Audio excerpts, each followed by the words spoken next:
Chattanooga Volkswagen employees have filed a petition requesting an election to vote on whether or not to join the United Auto Workers Union. Some, of course, are in support. Others are against union plans, but they can still take action. Local 3's Jeremiah Beatty explains. Jeremiah?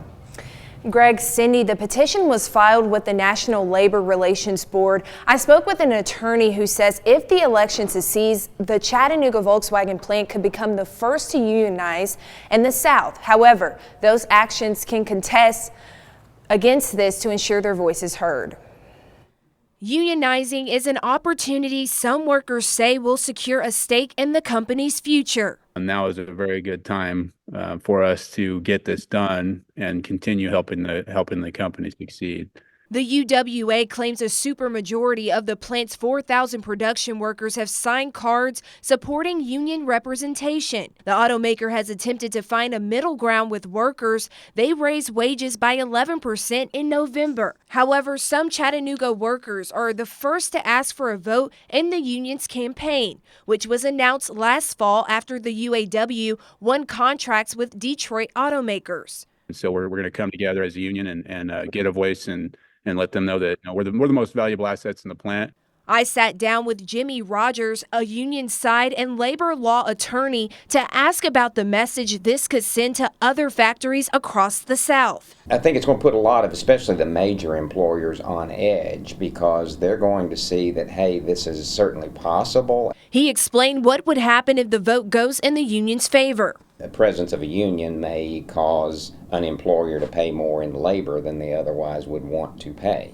That's number one. Number two, the presence of a collective bargaining agreement also gives union members grievance and arbitration rights that as a employee at will, which is what the Volkswagen workers are right now, they don't have. The UAW has tried to unionize the workers at the Volkswagen plant in 2014 and again in 2019. Both failed.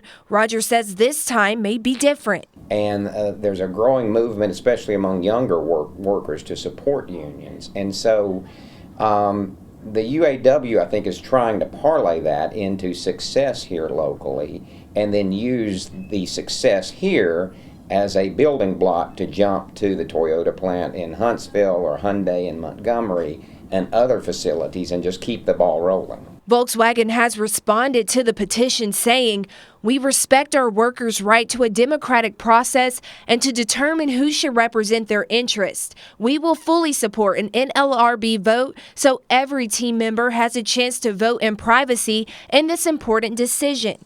In a previous interview with Mark Mix, president of the National Right to Work Legal Defense, says those against unionizing have rights and should know their options. What we want to do is make sure those employees know that they don't have to sign the card, that if they did sign the card, they can revoke it based on new information they may have or something that arises says, hey, wait a minute, I'm not quite sure anymore that I want to do this. Rogers says in these cases, within a few days of filing a petition, a hearing will be held between the UAW and Volkswagen employers. During the hearing, they will discuss and agree upon a date for the election and determine all eligible voters. If they can't reach an agreement, the National Labor Relations Board will decide. I'm Jeremiah Beatty, Local 3 News.